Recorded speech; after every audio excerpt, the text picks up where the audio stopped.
이 아침에 하나님께서 우리에게 주시는 말씀은 고린도전서 11장 23절에서 32절까지입니다. 내가 너희에게 전한 것은 주께 받은 것이니 곧 주 예수께서 잡히시던 밤에 떡을 가지사 축사하시고 떼어 이르시되 이것은 너희를 위하는 내 몸이니 이것을 행하여 나를 기념하라 하시고 19회 또한 그와 같이 잔을 가지시고 이르시되 이 잔은 내 피로 세운 새 언약이니 이것을 행하여 마실 때마다 나를 기념하라 하셨으니 너희가 이 떡을 먹으며 이 잔을 마실 때마다 주의 죽으심을 그가 오실 때까지 전하는 것이니라. 그러므로 누구든지 주의 떡이나 잔을 합당하지 않게 먹고 마시는 자는 주의 몸과 피에 대하여 죄를 짓는 것이니라. 사람이 자기를 살피고 그 후에야 이 떡을 먹고 이 잔을 마실지니 주의 몸을 분별하지 못하고 먹고 마시는 자는 자기의 죄를 먹고 마시는 것이니라. 그러므로 너희 중에 약한 자와 병든 자가 많고 잠자는 자도 적지 아니하니 우리가 우리를 살폈으면 판단을 받지 아니하려니와 우리가 판단을 받는 것은 주께 징계를 받는 것이니 이는 우리로 세상과 함께 정죄함을 받지 않게 하려 하심이라. 아멘. 할렐루야. 오늘은 종교개혁 주일입니다마는 우리 교회에서는 성찬 예식을 이렇게 드리고자 합니다. 성찬 예식은 예수님께서 잡히시던 밤에 제자들과 함께 마지막 유월절 음식을 드시면서 제정하신 거룩한 의식입니다. 교회 전통 안에 여러 가지 의식이 많았지만 2000년 동안 한결같이 변함없이 지켜져 오는 것이 바로 이 성찬 예식입니다. 예수님께서 직접 행하신 예식이기 때문에 거룩한 예식이라고 할 수가 있습니다. 빵을 들고 감사 기도를 들으신 주님은 그 빵을 떼어서 제자들에게 주시면서 이것은 너희를 위한 내 몸이라 또는 내 살이다. 이것을 행하여 나를 기념하라. 이렇게 말씀하셨습니다. 빵은 인간의 가장 기본적인 양식입니다. 이 양식이 예수님과 연결되어 있습니다. 그것은 뭐냐면 빵을 들어서 내 몸이다 라고 하는 것은 우리는 주로 이제 농경사회에서 살기 때문에 밥을 먹지만 목축업을 하는 서양 사람들은 주로 빵과 우유가 주식입니다. 그래서 빵을 먹는다 라고 하는 것은 생명을 이어간다고 하는 것입니다. 그 예수님의 살을 먹는 것은 영적인 생명을 유지하고 영적인 생명을 얻는다고 하는 그런 의미가 있는 것입니다. 그리고 그것으로 끝난 것이 아니라 빵을 드시고 잔을 들고 감사 기도를 드린 후에 포도주를 주시면서 너희가 다 이것을 마시라. 이 잔은 죄사함을 얻게 하려고 많은 사람을 위하여 흘리는 나의 피, 곧 언약의 피다. 이렇게 말씀하셨습니다. 언약의 피라고 하는 것은 구약에서는 짐승제사로 드려서 짐승의 피를 통해서 죄사함 받았지만 예수님이 십자가에 못 박혀 죽으심으로 우리의 모든 죄를 사해 주시겠다고 하는 속죄의 피, 그게 바로 언약의 피라고 하는 겁니다. 그러면서 이것을 향하여 나를 기념하라. 이렇게 말씀을 하고 있습니다. 여러분의 성만찬식에서 빵과 포도주를 먹고 마시는 것은 주께서 말씀하신 것처럼 우리를 위해서 죽으신 주님의 희생을 기억하기 위함입니다. 그리고 주님이 다시 오실 때까지 이 예식을 반복하여서 행하는 것은 약속대로 다시 오실 예수님을 믿음으로 기다리면서 주님의 죽으심을 세상에 전파하기 위한 목적이 있는 겁니다. 그런데 기독교 전통에서 성찬 예식은 여러 가지로 해석되어 왔습니다. 쯔병길이라고 하는 사람은 기념서를 주장합니다. 오늘 예수님께서 나를 기념하라 하셨기 때문에 이 성찬 예식은 예수님을 기념하는 것이다 라고 이렇게 주장을 했습니다. 고린도전서 11장 23절로 29절에 의하면 예수 그리스도의 살과 피를 기념하는 것으로서 죄와 대속물로 죽으신 예수 그리스도의 희생을 기념하는 것이다. 그래서 기념서를 주장했습니다. 종교개혁자 루터는 공제설을 주장했습니다.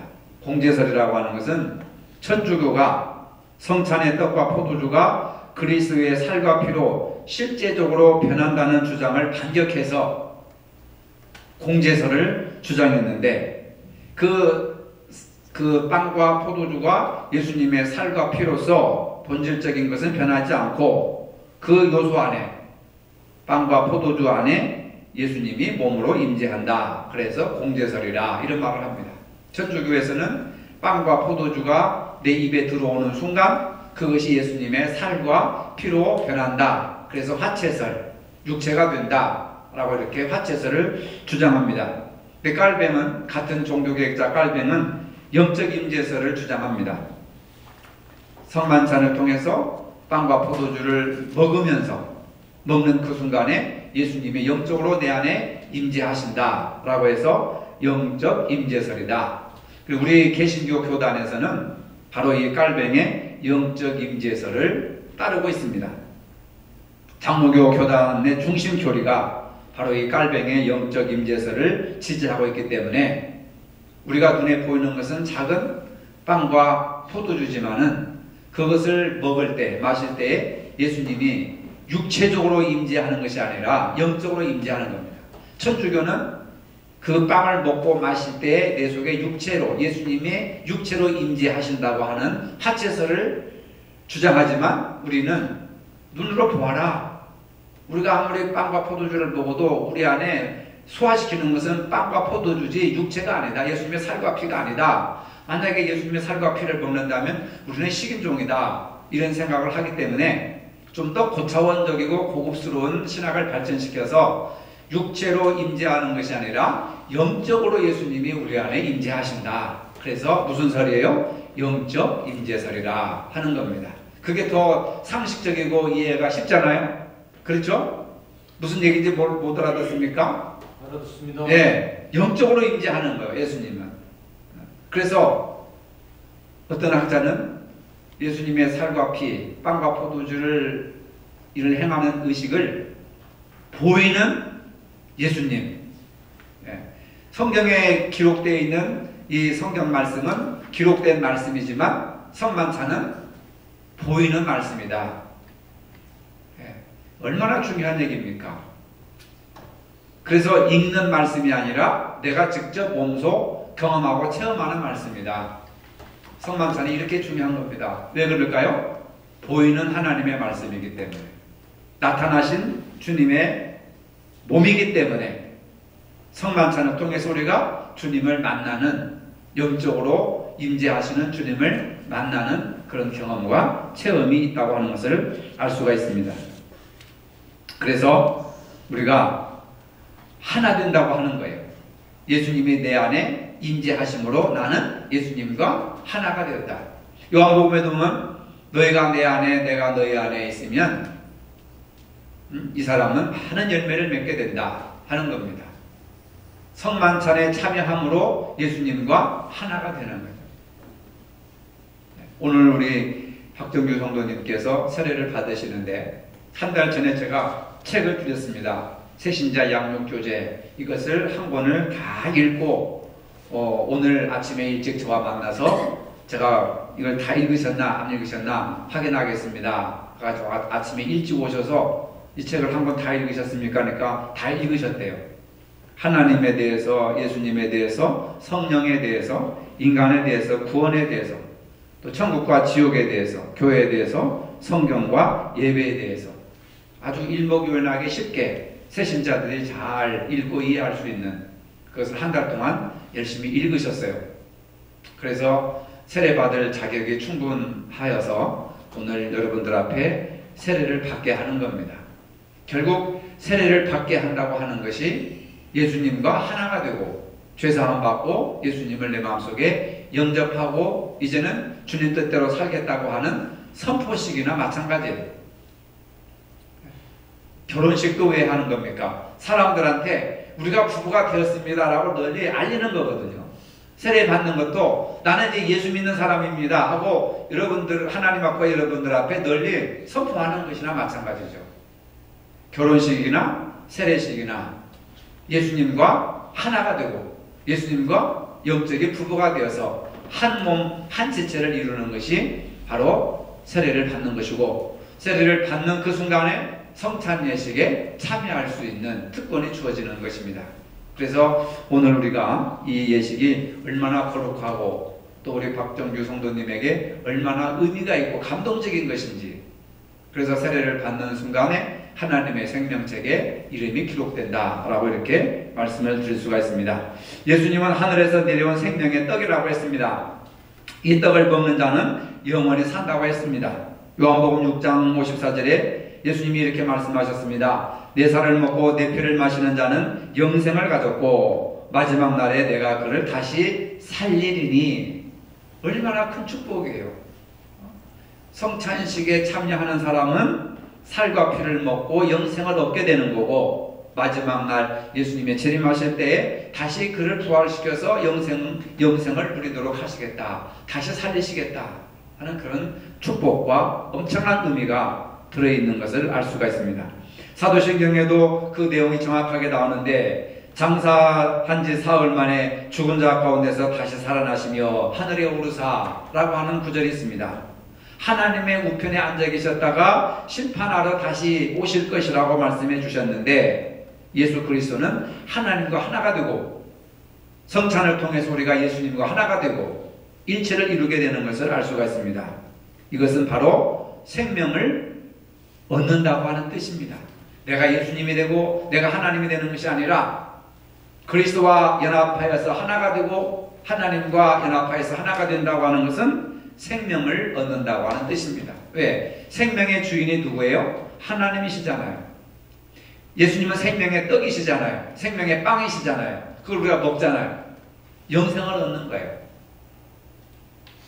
이 예식을 통해서 거룩한 생명을 여러분들이 소유하시고, 이 예식을 통해서 거룩하신 예수님의 사랑에 동참하시는 은혜의 시간이 되시기를 바랍니다.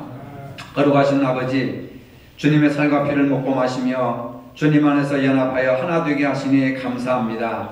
세상에 나아가 주님의 사랑과 희생의 삶을 실천하는 저희들이 되게 하여 주시옵소서. 예수님의 이름으로 기도합니다. 아멘. 우리 박정규 성도님 제자리에서 좀 일어서 주시기 바랍니다. 성도님은 하나님 앞에 죄인인 줄 알며 그 진노를 면치 못할 줄 알고 오직 그의 크신 자비하심에서 구원 얻을 것을 믿습니까? 예.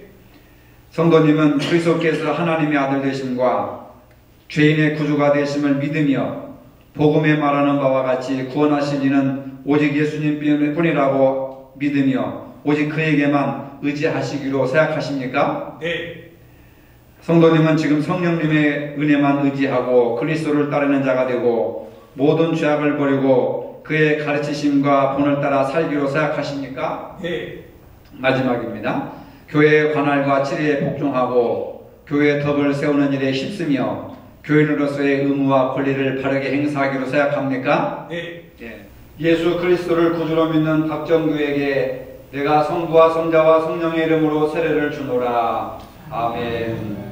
박정규 성도님은 오늘 거룩한 세례를 받아서 우리 새성교회의 세례교인 되는 것을 성부와 성자와 성령의 이름으로 선포하노라. 아멘.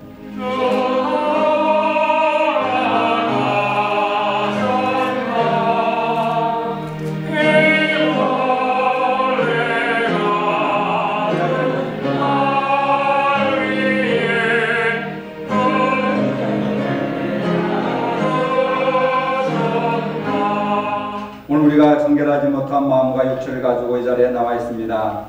이제 주님의 살과 피를 제언하는 귀한 성례전에 서 있습니다.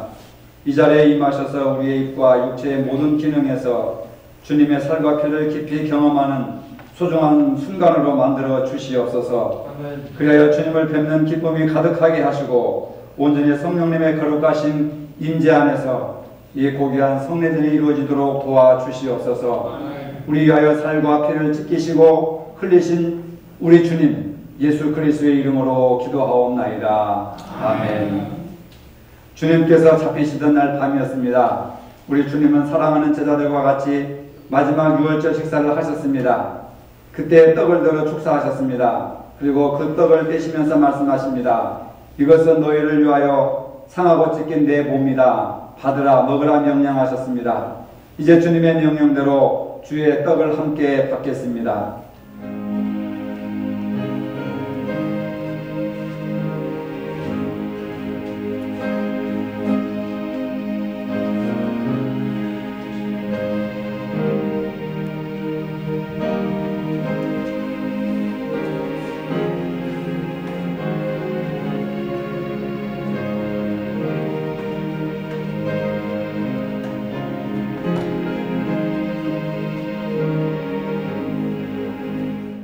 이것은 너희를 위하여 흘리는 내 피다. 너희와 내 사이에 맺어진 새 언약이다. 받으라 마시라 명령하셨습니다. 이제 주님의 말씀대로 이 잔을 받겠습니다. 이제 주님의 잔을 받으시고 우리 위하여 한 방울도 남김없이 흘려주신 주님의 보혈을 깊이 생각하십시오. 그리고 진심으로 드리는 감사와 함께 잔을 받으십시오.